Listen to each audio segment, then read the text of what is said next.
এই জায়গায় একটু দুয়ার মারছে, এই জায়গায় একটা দুয়ার মারছে।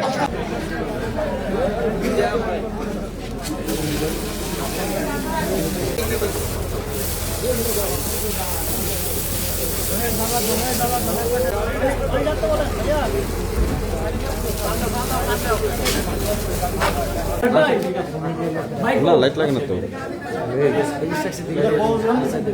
আইসা ওনার তো আগে এনে ভাঙছে, আমরা তো ওই জায়গায় ছিলাম, এনে ভাঙছে ওনারা। ওনার কিসের জন্য এটা করছে এটা আমরা জানি না। ওনারা আইসে মনে করেন যে আমাদের হুন্ডা মুন্ডা, ওই যে কটা হুন্ডা দেখছেন আমাদের এই সাইডে আসছিল, হুন্ডা টাইনে নিয়ে যায় না, রাস্তায় পুরা দিয়ে দিছে হুন্ডা। অফিসের ভিতরে মনে করেন যারে পাইলো হ্যারি পিটাইলো আর হলো চেয়ার চুর ভাঙা শুরু করে দিল। তারপরে হুন্ডা নিয়ে যাইতে লইছে এই মুসুরের ভিতরে আপনার এই যে আমাদের পারস ভাই আসছিল বড় ভাই, উনারে মনে করেন যে 10-12 জন দৌড়াই ফালায় মনে করেন মায়ের লাখি কুসা। কতজন কতজন? আহত আমরা 4-5 জন হয়েছি, 4-5 জন আমরা মোট। হসপিটালে ভর্তি আছে এরকম? হসপিটালে 2 জন আছে, ও হইলো খুব খাইছে, ও হসপিটালে আছে। আর একজন হইলো আপনার ওই ওর বেশি খালি যে ঠ্যাঙ্গে এই বাড়িতে ছিল, এই বাড়িতে তাই ও আটা পারেনি, ও গেছে বাসায়। কি ছিল দেশীয় বা বিদেশি অস্ত্র? দেশীয় অস্ত্র বলতে আর অগ্রস্ত ছিল, হকি স্টিক ছিল, লাঠি ছিল, আর চাইনিজ কুড়াল ছিল, চাইনিজ কুড়াল। এই চাইনিজ কুড়াল আর হলো আপনার ইয়া ছিল, আর কি জানি আসলো একটা কোমরের ভিতরে, কিন্তু আমি খেয়াল করি নাই কা ও কোমরের ভিতরে কিছু একটা আসলো। ওনারাও যদি দানিশ হিসেবে প্রতিক্রিয়া, তাহলে আমার কেন মারলো? আমরা তো দানিশ হিসেবে বুদ্ধ দিব, তাহলে কেন মারলো আমাকে? মানে পূর্বে কোনো শত্রুতা ছিল কি? না না না, পূর্বে কোনো শত্রুতা নাই আমাদের সাথে। একটা দল, মানে দলের 10-15 জন ওরা যাচ্ছিল একটা ক্যাম্পিংয়ে।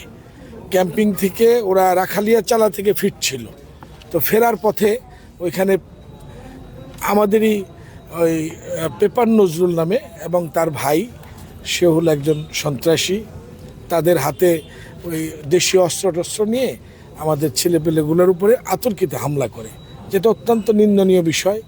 এবং ওইখানে আমার 6 জন ছাত্রদলের ছেলেরা আহত হয়, এবং তার মধ্যে 2-3 জন খুবই গুরুতর মানে আহত হয়েছেন, যাদেরকে already Enam medical college, Tanha medical college এবং কিছু গভর্নমেন্ট মেডিকেল কলেজে আমরা রেফার করেছি, এবং তারা চিকিৎসাধীন আছে, এবং যারা এনাম মেডিকেলে ভর্তি আছে তাদের অপারেশন লাগবে এবং সিরিয়াসলি ইনজোর্ড। তো এই বিষয়টাকে 12টা মোটরসাইকেল আমাদের পুড়ে ফেলেছে, এবং মোটরসাইকেলগুলো Yamaha version 3, Yamaha version X, তারপরে আপনার হলো কী বলে এটাকে, ওই যে দামি মোটরসাইকেল যেটা 5 লক্ষ টাকা R15। সুতরাং এই জাতীয় মোটরসাইকেল 12টা মোটরসাইকেল পুড়ে ফেলছে। আমরা চেষ্টা করতেছি তাদের চিকিৎসার জন্য। আমাদের যেটা বললো 10-12 জন ছেলেপেলে আহত হয়েছে এবং 12টা মোটরসাইকেল পুড়িয়ে দেওয়া হয়েছে। তারা নির্বাচনিক প্রচারণায় তারা গেছিল। আমাদের আগামী মঙ্গলবারে একটা বড় র্যালি দিয়েছি আমরা। সেই র্যালির মূলত এই প্রচারের জন্যই তারা জায়গায় জায়গায় তারা হলো এই মানুষের সাথে গণসংযোগ করার জন্যই তারা গেছিল। তারা ফেরার পথে এখানে নজরুল, সেও আমাদের দলই করে, যুবদলের সাথে জড়িত, জেলা যুবদলের সাথে জড়িত, নজরুল এবং নজরুলের ভাই, এই 2 জনে আপনি ফেসবুকেও দেখবেন নজরুলের ভাই উপেন সে গালাগালি করতেছে। তো নজরুল এবং নজরুলের ভাইয়েরা এই হামলাটা করে আমাদের ছেলেপেলেরা, তখন মোটরসাইকেল ফালিয়েই তারা দৌড়িয়ে যায় এক এক বাড়িতে, সেইখানে বাড়িতে ধরেই তাদেরকে পিটানো হয় এবং তারপরে যে পুলিশ তাদেরকে হলো এই উদ্ধার করে। আমরা এটা নিন্দা জানাই। এটা আমাদের প্রার্থীর পক্ষে থেকে আমরা বলতে চাই, এটা নির্বাচনটাকে ক্ষতিগ্রস্ত করার জন্য একটা শ্রেণীর লোকই তারা হলো এটা পায়তারা করছেন।